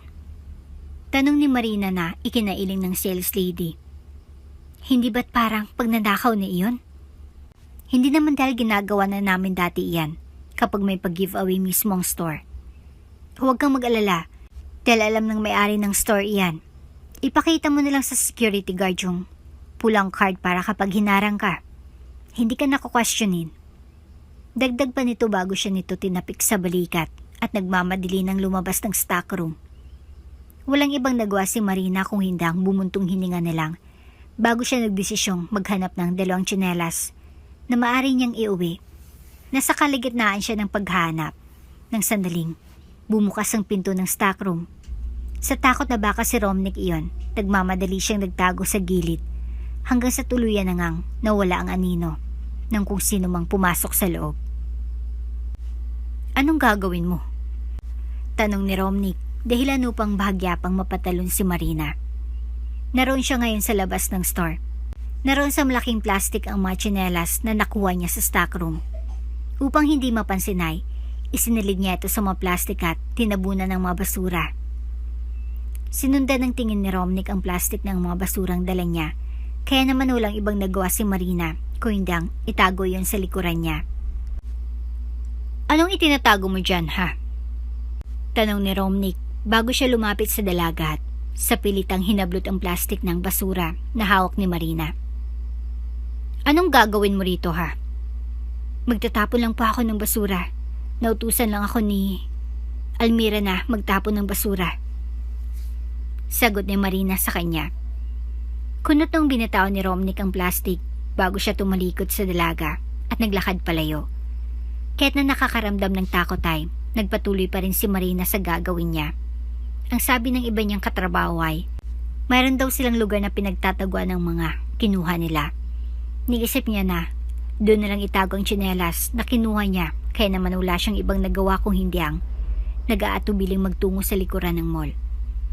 Mabilis ding bumagang paglalakad niya, lalo na nang makita niya ang matandang pulubi na ngayon ay abala sa pangunguha ng mga bote sa basurahan, kung saan niya sana itatago ang mga tsinelas. Hindi niya alam kung bakit, ngunit tila ba parang kinurot ang puso niya sa nasaksihan, lalo na nang makita niya kung paanong naging abalang matanda sa paghalugog ng mga natirang pagkain sa plastic bag na naroroon. Tay? Tawag ni Marina dahilan upang lumingon sa kanyang matanda. Ano mong hindi man lang ito nagulat na nasaksihan siya ni Marina sa ganong sitwasyon, kaya naman walang ibang nagawa si Marina kung hindi ang magtaas ng kilay, lalo na nang sandaling nginitian siya ng matanda. Ano pong ginagawa niyo dyan? Tanong ni Marina bago niya ito nilapitan. Diyan po kayo humahanap ng pagkain? Wala na kasi akong ibang pagpipilian, Iha. Wala na akong maipakain sa asawa ko. Kailangan niyang kumain eh. Pero wala naman akong maibigay na pagkain sa kanya. Nako, makakahanap po kayo ng sakit dyan. Sagot ni Marina bago siya umiling. At agad na bumunot ang pera na ibinigay niya kay Romulo. Last money ko na po iyan. Pero ibibigay ko na sa inyo. Mukhang mas kailangan niyo pa po ito eh. Saad ni Marina bago aksidenteng bumaba ang mga mata niya sa paa ng matanda. Ganun na lang ang pagkadismaya niya na makita niyang walang suot na tsinelas ang matanda. Kaya naman isang buntong hiningang pinakawalan niya bago siya umupo at hinalugog ang plastik ng basura na dala niya. Ang akala ko ba may makukuhang sakit sa basurahan, Iya? Malinis po na basura ito. At saka, ginamit ko lang po ito para itago to. Sagot ni Marina sa kanya bago niya inilabas ang tsinelas na nakuha niya sa stockroom. Huwag niyo pa akong pagbibintangan na ninakaw ko sa store iyan, ha? Ang sabi po kasi nila, free lang ito. Nilagay ko lang ito sa plastic para itago sa manager namin. Yung manager po kasi namin, gumagawa lang ng butas para matanggal kami sa trabaho, kaya kahit na free ito, kailangan pa rin itago sa kanya. Paliwanag ni Marina. Walang ibang nagawa si Romulo, kung hindang pagmasdan si Marina. Naisuot mismo ang tsinelas, sa mga paa niyang puro lupa at uling. Hindi niya alam kung bakit, ngunit tila ba may humahaplos sa puso niya sa ginawa ng dalaga. Pakiramdam niya ay deserve ng dalaga kung anumang naghintay sa kanya sa oras na mahuli nilang manager na tinutukoy ng sekretarya niya nung nakaraan. Aminin man niya o sa hindi ay, nandirito siya sa ganitong sitwasyon sa kagustuhang muling manager na tinutukoy nila. Hindi alam ni Romulo kung paanong napunta si Marina sa ganitong sitwasyon. Basta't ang alam niya lang, isa si Marina sa magiging instrumento niya para lang mahuli ang manager na nagpapabagsak sa negosyo nila ng inaanak niya. Sa susunod po, huwag kayong aalis ng nakapaa, ha? Marami pong sakit ang nakukuha sa ganyan. Saad ni Marina bago tumayo at ngumiti sa matanda. Sinasabi ko na nga ba? Sigaw ng kung sino dahilan upang bahagya pa silang mapatalon sa gulat. Mabilis na namutla si Marina bago bumaling sa likuran niya, kung saan niya narinig ang boses, habang si Romulo naman ay walang ibang nagawa kung hindi ang seryoso lang na binalingan ng tingin ang lalaking naglalakad patungo sa kanya. May makasama itong pulis, bagay na mas lalong nagpataas sa kilay niya. Tamang nasa isip ko na sundan at painan ka. Alam pong lalabas din ang tunay mong ugali, Marina. Sigaw ni Romnick habang matalim na nakatitig sa dalaga ngayon ay namumutla na habang papalit-palit ang tingin niya sa manager na nasa harap niya at sa mga pulis na kasama nito. Ito na lang ba talagang magagawa mo? Ang magnakaw? Sir, hindi pa ako nagnanakaw. Anong tawag mo dyan? Singhal ni Romnick habang nakaduro sa tsinelas na suot ni Romulo nung mga oras na iyon. Hindi ba pagnanakaw yan? Gamit ng store. Ni hindi mo nga binabayaran tapos iuwi mo? At talagang itinatago mo pa sa basurahan, ha? Dagdag pa ni Romnick bago niya hinablot ang mga plastic na nasa gilid ni Marina. Ito pa lang. Sapat ng ebidensya para pagbintangan ka. Hulihin niyo iyan, sir. Utos niya sa mga pulis na agad namang sinunod ang mga ito. Sir, please, wala pa akong kasalanan. Kahit itanong niyo po sa mga kasama ko sa trabaho. Sila pong nagsabi sa akin na okay lang tong iuwi. Exist daw ito ng store kaya... At nagpaniwala ka naman sa mga hunghang na iyon? Taas kilay na tanong ni Romnick dahilan upang lumaylay ang mga balikat ni Marina ng mga oras na iyon dahil sa dismaya. Hindi mo ba alam? Ginamit ko lang sila. Pinainan ka lang nila. Hindi mo ba makuha iyon? Ginamit ko sila para mahuli ka. At talagang sumunod ka naman sa kanila. Saan ka nakakita ng ganung patakaran sa isang negosyo? Taas kilay nitong paliwanag bago ngumiti kay Marina na sa halip na magsalita ay nanginginig na lang, nananahimik. Ikulong niyo iyang magnanakaw diyan, sir. Sir, maawa po kayo. May nanay po akong umaasa sa akin. Pakiusap ni Marina bago bumaling sa mga pulis na ngayon ay nakawak sa mga kamay niya. Wala pa akong ninakaw. Set up lang ito. Please, Sir Romnick, wala pa akong kasalanan. Hindi pa ako nagnakaw. Mali po kayo ng pagkakaintindi. Huling-huli ka na mismo ng mga otoridad. Wala ka nang kawala. Mabubulok ka sa kulungan yan. Sir, baka naman po pwede pang pakiusapan. Sabat ni Romulo dahilan upang mapabaling sa kanyang mga matatalim na mata ni Romnick nung mga oras na iyon. Wala naman po talagang kasalanan itong si Marina. Gusto niya lang pong makatulog sa akin dahil wala akong tsinelas. Bakit nga ba wala kang tsinelas? Reklamo ni Romnick bago siya matapang na humalukip-kip sa harapan ni Romulo na hindi man lang nagpatinag sa mga mapanghusga niyang mga mata. Sa bagay, pulubi ka nga pala. Alam mo, dapat kasama kang hinuhuli dahil kasabot ka rin ng babaeng ito. Dapat sa inyo kinukulong at nang mabawasan itong mga peste rito sa Pilipinas. Isa kayo nagpapabagsak sa bansa. Dapat sa inyo tinatapon sa isla. Anito, bago sila nito tinalikuran. Hindi rin nagtagalay, muli itong bumaling kay Maria na ngayon ay nagsisimula na ring umiyak. Nga pala, nakalimutan kong sabihin sa'yo. Tanggal ka na, Marina. Ngingisi-ngisi nitong dagdag bago sila nito iniwan sa mga pulis. Kuya, sumama na lang po kayo sa amin ng matiwasay para wala ng gulo.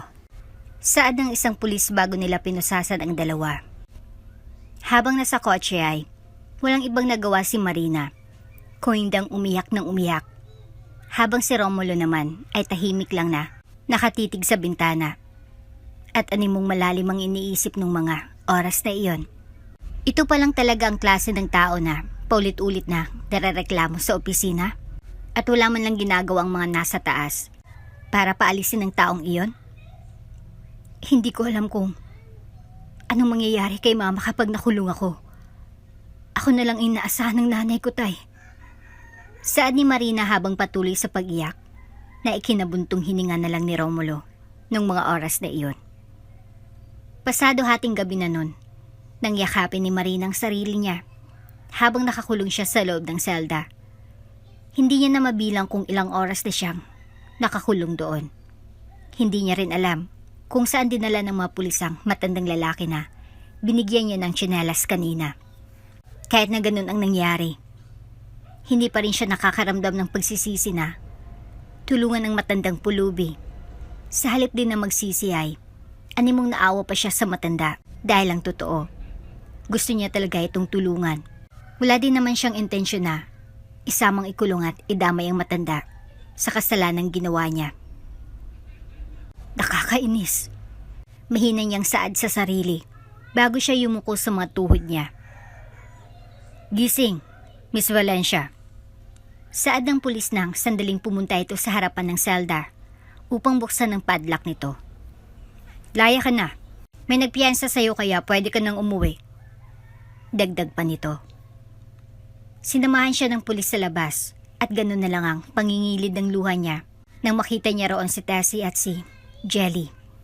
Nang sandaling bumaling si Jelly sa direksyon niya, hindi na ito napigilan na umiyak at tumakbo palapit sa kanya upang yakapin siya na ikinangilid na rin ng luha ni Marina noong mga oras na yon. Kumusta ka? Ano bang nangyari sa'yo? At bakit ka nila ikinulong dito? Naiiyak na tanong ni Jelly habang si Tessie naman ay walang ibang nagawa kung hindi ang magbaba ng tingin habang nanatili pa rin nakaupo sa wheelchair nito. Sinaktan ka ba nila, Marina? Isang iling ang ginawa ni Marina bago siya umiling at nagpeke ng ngiti sa kaibigan. Umuwi na tayo, Jelly, Mama.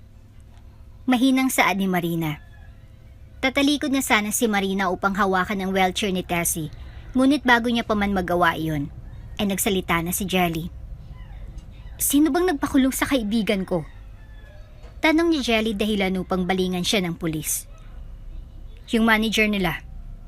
Sagot ng pulis sa kanya. Gusto mo samahan kita sa kanya? Hindi po, nagtatanong lang po ako. Sagot ni Jelly bago sila umalis sa presento.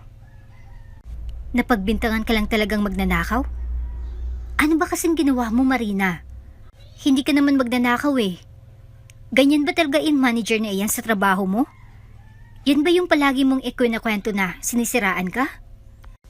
Huwag na natin siyang pag-usapan, Jelly. Hindi na rin naman importante iyon dahil wala na akong trabahong babalikan. Ano? Gulat na tanong ni Jelly bago tila nagbagong timpla ng mukha niya nung mga oras na iyon. Ang galit na naramdaman niya para sa nagpakulong sa kaibigan niya ay unti-unting napalitan ng awa para kay Marina. Eh di ba? Doon lang kayo umaasa ng pambili ng gamot ni Tita? Paano na kung wala ka ng trabahong babalikan? Hindi ko alam. Siguro maghanap na lang ako ng trabaho dyan sa palengke. Hindi na ako papasok sa ganong klase ng trabaho. At medyo mahirap pala. At saka isa pa, baka maulit na naman tong nangyari sa akin. Baka nga naibalita sa kung saan-saan yung nangyari sa akin. Baka wala na ring tumanggap sa akin pag nagkataon. Sagot ni Marina sa kanya bago siya lumingon kay Jelly. Salamat nga pala sa tulong, Jelly ah. Kung hindi dahil sa'yo, hindi ako makakalaya. Baka nga sa presento na ako magpalipas ng gabi kung hindi ka lang dumating. Ako? Gulat na tanong ni Jelly habang patuloy sila sa paglalakad. Bakit naman ako? Ano namang nagawa ko? Ikaw nagpiyansa sa akin, di ba? Kaya ako nakalaya ngayon? Sagot ni Marina sa kanya bago sila tumigil sa paglalakad. Kitang-kita ni Marina kung paanong nangunot ang noon ni Jelly nung mga oras na iyon. Animong wala man lang itong kaalam-alam sa mga sinasabi niya. Ikaw yung nagbayad ng pera para makalaya ako. Wala akong 20 mil na hawak, Marina. Ni wala nga akong pambili ng sunscreen. Pangpiyansa pa kaya? Tanong ni Jelly sa kanya, dahilan upang bahagya pang tumaas ang kilay ni Marina nung mga oras na iyon. Nagpunta kami ni Tita Tessie roon kanina para sana bisitahin ka lang.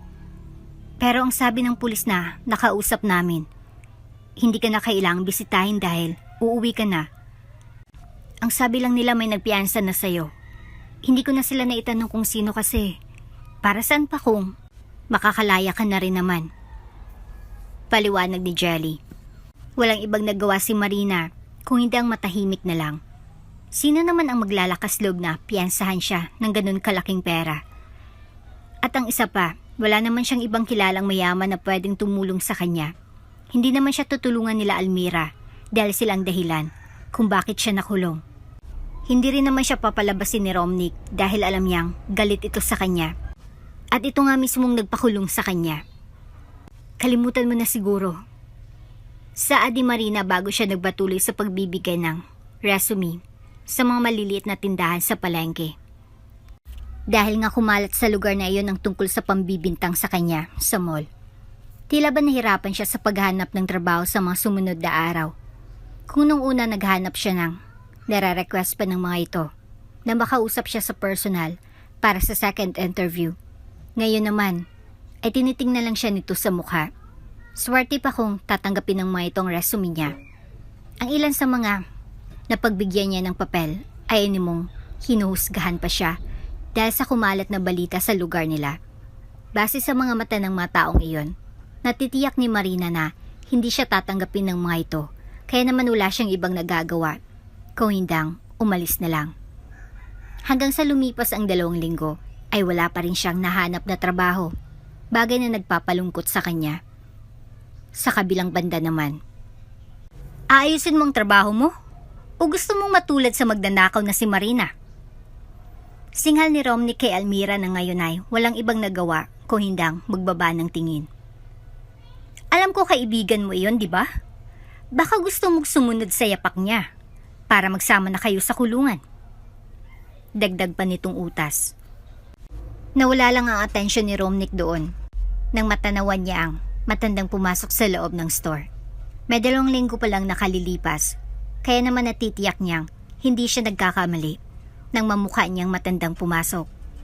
Nakasuot ito ng business attire, kaya naman hindi niya naiwasang mapangisi bago lapitan ang matandang lalaki. Ang taray ah! Ang aga ng Christmas party natin ah! Christmas party ba o baka may a-attendan kayong prom sa edad nyo? Natatawang saan ni Romnick bago siya humalukip-kip sa matandang abala sa paniningin sa kabuuan ng store. Anong hinahanap mo, tatang? Mananakaw mo? Hindi uso ritong bakya ha. Baka bakyang hinahanap mo. Doon ka makakakita ng bakya sa palengke. Wala rito nun. Naghanap lang ako ng tsinelas na pwede kong may hampas sa matigas na konkreto. Sagot ni Romulo sa kanya. Alam ko meron kayo rito nun. Bakit dito ka naghahanap? May pambayad ka ba? Natatawang tanong ni Romnick sa kanya. Umalis ka na bago pa man ako tumawag ng tanod. Nakakaladkad sa'yo palabas. May importante kaming panauhin. Nabibisita rito sa store namin. Pupunta rito para bumisita ang chairman. Alam mo ba kung ano ang chairman? O baka naman, kailangan ko pang ipaliwanag sa'yo kung ano iyon.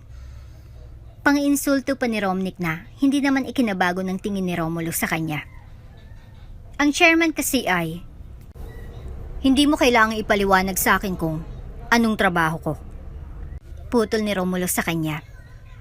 Bahagyang nanlaki ang mga mata ni Romnick sa narinig, ngunit hindi rin iyon nagtagal nang bahagya siyang natawa sa narinig. Hindi ba't ang trabaho mo ay mamulubi at maghanap ng kakainin sa basurahan? Anong sinasabi mong trabaho ka dyan? Tanong ni Romnick sa kanya na may halong pang-iinsulto. Masyadong mataas rin ang pangarap mo no? Delusional ka ba, tang? Romnick. Tawag ng isang boses dahilan upang hingising-ngising bumaling si Romnick sa babaeng manager na ngayon ay nanlalaki ang mga matang lumingon sa kanya. Rom. Chairman. Bati nito ng mamukha ng lalaki. Unti-unti ay ang mga mata ni Romnick nung mga oras na iyon. Lalo nang pumasok ang maraming bodyguards sa loob ng department store. Hindi kalaunan ay pumesto ito sa likod ng matanda. At magkakasunod na yumuko bagay na ikinaangat ang kilay ni Romnick nung mga oras na iyon. Mas lalo lamang siyang nangilabot at nakaramdam ng takot ng sandaling. Maging ang kasama niyang manager ay yumuko sa matandang lalaki. Magandang umaga po, Chairman. Hindi po nasabi sa akin ng mga empleyado ko na ngayon ang dating niyo kaya di ako nakapaghanda. Paliwanag ng babaeng manager dahilan upang ngumiti si Romulo sa kanya. Heto nga po pala si Romnick, sir. Siya po yung manager na madalas kong ikwento sa inyo dati. Melissa, nagbibiro ka ba? Natatawang tanong ni Romnick bago bumaling sa babaeng manager na nasa gilid niya. Anong chairman? Chairman natin iyang lalaking iyan? Gulat na tanong ni Romnick. Sinabi ko na sa'yo, boba ka ba? Sagot ng babae sa kanya kasabay ng pagsiko. Namumutlang lumingon si Romnick kay Romulo na ngayon ay taas kilay nang pinulot ang tsinelas na nakita niya. Sir. Hindi pa man natatapos ni Romnick ang sasabihin niya, ay hinampas na siya sa ulo ni Romulo ng tsinelas na ikinagulat nilang lahat. Gusto ko itong tsinelas na to, matibay, saad ni Romulo, bago niya iabot sa bodyguard niya ang tsinelas bago sila tumalikod. Hindi pa man sila nakakalabas ng pintuan, ay muli nang bumalik si Romulo sa lugar kung saan niya iniwan ang dalawang manager. Hanggang nung mga oras na iyon ay nanginginig sa takot si Romnick. Bahagyaan na ring namutla ang mukha nito, bagay na pasekretong nakapagpangiti kay Romulo. Nga pala, hindi ko kailangan ng mga bastos at walang galang na tao sa negosyo ko. Tulad mo, Mr. Dizos. Saad ni Romulo dahilan upang mas lalo lang pangibabawan ng takot si Romnick nung mga oras na iyon. Magmula sa araw na to, bakante ng posisyon ng manager sa department store na ito. Tanggal ka na, Dizos. Sad pa ni Romulo bago siya inilalay ng mga bodyguard niya palabas. Habang naglalakad pa palabas, ay naririnig pa ni Romulo si Romnick na nagsisigaw sa loob ng store na paulit-ulit siyang tinatawag upang humingi ng tawad. Kung naging mabait lang ito, at kung inasikaso lang siya nito bilang isang normal na tao, at customer kanina nang pumasok siya, bibigyan niya pa sana ito ng pangalawang pagkakataon. Ngunit ang dahil sa pinakita nitong ugali at mga insulto sa kanya kanina, natitiyak niyang hindi deserve ng lalaking iyon ang pangalawang pagkakataon. Hanapin niyo si Marina Valencia. Utos niya sa lalaking nasa gilid niya na mabilis naman itong tinanguan. Naging mahirap para kay Marina ang lahat simula nung nawalan siya ng trabaho. Dahil nga sa wala siyang trabaho, hirap siyang makaipon ng pera para sa gamot ng nanay niya. Hindi naman pwedeng ipagpaliban ang pag-inom ng gamot ng nanay niya dahil unang-una sa lahat, hindi niya pwedeng gawin iyon. Paano na lang kung may mangyari ulit sa nanay niya? Hindi niya nakakayaning dalhin Peto sa ospital, lalo na ngayon na wala siyang trabaho at wala rin siyang ipon maski magkano. Marina! Sigaw ni Jelly. Nang dahil sa sigaw nito ay bahagya pang napatalon si Marina sa gulat. Agad na nabuhos sa mesa ang lugaw na hawak niya. Dahil nga sa pinapakain niya si Tessie, agad ding natapon sa labi ni Tessie ang lugaw. Nagmamadali itong pinunasan ni Marina. Bago siya matalim na bumaling kay Jelly na nagtatalon sa hindi malaman na dahilan. Marina, Diyos ko po! Nag-aatubilin tong saad na animong bulati na inasinan. May mga lalaki naghahanap sa'yo sa labas. Hinahanap ka nila. Ang dami nila, be. Sinong mga lalaki? Lumabas ka na lang kaya? Singhal ni Jelly dahilan upang nagmamadaling nagtungo si Marina sa labas. Ang dami nila, Marina. Sa sobrang dami nila, aakalain mo talagang may atraso ka sa kanila. Wala ka namang sigurong sindikatong pinagkakautangan ng pera, no? Manahimik ka nga. Singhal ni Marina sa kaibigan bago siya lumabas sa kubo. Sa daan, patungo sa labas, ay unti-unting bumagal ang paglalakad ni Marina. Bahagya rin siyang nagulat nang makita ang ilang pamilyar na lalaking naghatid at nagbigay sa kanya ng pera noon. Hindi lang siya roon nagulat dahil mas lalo lang siyang nagulat nang makilalang matandang nakatayo sa gitna ng mga maskuladong lalaki na nakaabang sa kanya noong mga oras na iyon. Tay? Gulat na saad ni Marina. Tatay? Saad ni Jelly sa gilid niya na hindi naman ikinatinag ni Marina noong mga oras na iyon dahil sa labis na gulat. Ang akala ko ba bata pa yung tatay mo na nang iwan sa inyo? Tay! Muling saad ni Marina bago siya lumapit sa matanda na ngayon ay malawak na ang ngiting nag-aabang sa kanya. Tay, 2 linggo na ang nakalipas. Ang akala ko, naikulong ka na nila. Hindi nila ako maikukulong nang dahil lang sa ganun, iha. Saad ni Romulo, bago niya tinapik sa ulo ang dalaga na animong anak niya ito. Kumusta ka na? Sa halip na sumagot ay walang ibang nagawa si Marina kung hindi ang naiiyak na yumakap sa matanda. Hindi niya alam kung bakit ngunit Tila ba sobrang saya niya nang makita ang matanda, ni hindi niya alintana ang mga lalaking nakamasid sa kanya nung mga oras na iyon. Pasensya na po kayo, Tay, kung wala akong maihain sa inyo, kung hindi tubig lang. Saad ni Marina bago niya inilapag ang tubig sa lameseta. Walang ibang nagawa si Romulo, kung hindang pagmasdan ng kabuuan ng bahay nila Marina. May awa siyang naramdaman para sa dalaga. Ngayon na alam ni Marina ang tungkol sa tunay niyang pagkatao, hindi niya pipigilan ng sarili niyang tulungan ang dalaga sa abot ng makakaya niya. Kanina ay kwenestyon na siya ni Marina tungkol sa tunay niyang pagkatao. At nang inamin niya ritong lahat, animong hindi pa ito makapaniwala. Hanggang sa tuluyan na sila nitong inaya sa loob ng kubong tinitirhan nila. Maski hanggang ngayon ay hindi pa rin makapaniwala si Marina.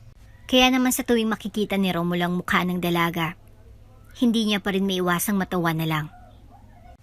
Ano po palang naisip niyo? At bakit po kayo nagpanggap na pulubi? Kung tutuusin, pwede niyo naman po siyang ipadampot na lang kaysa sa sinakripisyo niyo po yung oras niyo para lang mahuli siya. Saad ni Marina na ikinangiti naman ni Romulo. Alam mo, Iha, ako kasi yung klase ng tao na hindi maniniwala hanggat hindi ko nakikita ng mismong mga mata ko. Sagot ni Romulo sa kanya na marahan niyang tinanguan. Kaya rin ako nagpunta rito ngayon para may i-offer sa'yo. Nakita ko ang dedikasyon mo sa trabaho at gusto ko sanang bumalik ka sa trabaho mo. Saad ni Romulo. Nang dahil sa narinig ay, hindi niiwasan ni Marina ang bahagyang matigilan. Gusto niyang bumalik sa trabaho. Sa katunayan nga ay, gustong-gusto niya nang bumalik sa trabaho niya roon sa department store na iyon. Kahit na pinagkaisan siya ng mga kasama niya roon, gusto niya pa rin bumalik doon upang marinig ang paliwanag ng mga ito. Tatango na sana siya, ngunit muli siyang natigilan nang maalala niya si Romnick. Napansin iyon ni Romulo kaya naman, agad itong tumikhim upang makuha ang atensyon ng dalaga. Tinanggal ko na si Romnick kaya wala ka nang iisipin pa. Pagkatapos ng lahat ng ginawa niya sa mga tauhan niya at pati na rin sa pagnanakaw niya sa store na pinapasukan niyo, hindi ko na siya ibabalik pa. Kahit na magmakaawa siya, hindi ko pa rin siya bibigyan ng pagkakataon. Saad ni Romulo dahilan upang bahagya pang mapabuntong hininga si Marina nung mga oras na iyon. At hindi ko rin kailangan ng bastos at walang modong empleyado sa negosyo ko. Ani pa nito.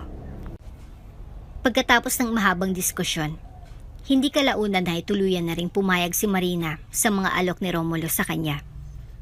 Kinaumagahan ay may ngiti pa sa labi niya nang tumapak siya sa pintuan ng department store. Hindi niya nga lang inaasahan ang pagdalo sa kanya ng mga dati niyang kasamahan sa trabaho. Marina, namiss kita. Saad ni Almira nang makalapit silang lahat sa kanya. Pasensya ka na sa nagawa namin sa'yo. Tinakot lang kami ni Sir Romnick. Pinantaan niya kami na kung hindi kami susunod sa kanya, mawawalan kami ng trabaho. May mga pamilya kami na umaasa sa amin. At ito lang yung trabahong kaya namin gawin. Kaya sana. Ipinaliwanag na sa akin ni Mr. Romulo ang lahat, Almira. Pinapatawad ko na kayo. Sagot ni Marina sa kanya dahilan upang naiyak nilang niyakap si Marina nung mga oras na iyon. At nang makarecover, tara na, magtrabaho na tayo. Teka, Marina. Saad ni Alice bago siya nito pinagmasdan, magmula ulo hanggang paa. Hindi ka ba na-orient na hindi na yan ang uniform mo? O hindi lang nasabi sa'yo ng management? Anong nasabi? Hindi na ito? Buong pagtatakang tanong ni Marina sa kanila dahilan upang magtinginan silang lahat. Ano palang uniform ang gagamitin ko kung ganun? Di formal uniform ng mga manager. Sagot ng isa dahilan upang mapabaling siya rito. Hindi ba nasabi sa'yo ni Mr. Romulo? Ikaw nang papalit kay Sir Romnick? Ikaw na yung magiging manager sa department store na ito. Balita nito sa kanya. Nung una ay hindi pa siya naniwala, ngunit ganun na lang ang gulat ni Marina. Nang si Romulo Lewis na mismo ang nagbalita nito sa kanya na halos ikaiyak niya pa. Hindi lang iyon, Dahil tutulungan ko rin ipaggamot ang nanay Tessie mo. Dahil sa nagustuhan kong ugali mo. Bibigyan ko rin ng trabaho sa ibang store yung kaibigan mo. Hindi ko na rin kayo hayaang matulog sa kubong iyon. Dahil ipinapaasikaso ko na sa sekretarya ko ang bagong apartment na lilipatan yung mag-ina. Balita ni Romulus sa kanya na muli niyang ikinagilid ng luha. Na walang atensyon ni Romulus sa kanya nang matanawan niya na mula sa malayo ang inaanak niya. Oh, ito na palang inaanak ko eh. Mabilis na pinunasan ni Marina ang luha niya at natatawang nag-angat ng tingin sa bagong parating. Gusto ngang mahiya ni Marina nang magsalubong ang mata nilang dalawa ng lalaking lumapit at naupo sa tabi ni Romulo. Ikaw ba si Marina? Nababanggit ka sa akin ng lolo nung una pa lang. Saan ito? Bago ito nakangiting naglahad ng kamay kay Marina. Natutuwa akong makilala ka sa personal, Marina. Ako rin. Andrew. Pakilala ni Andrew kasabay ng pangiti kay Marina na nahihiya niyang ginantihan. Ang sabi nila, ang pagtulong sa iba'y hindi lang isang simpleng gawain. Ito ay isang paraan ng pagpapakita ng ating pagmamahal at pagmamalasakit sa ibang tao na kahit hindi sila mayaman, magagawa pa rin natin silang tulungan, may kapalit man o wala. At dito na nga po nagtatapos ang ating kwento. Hanggang sa muli!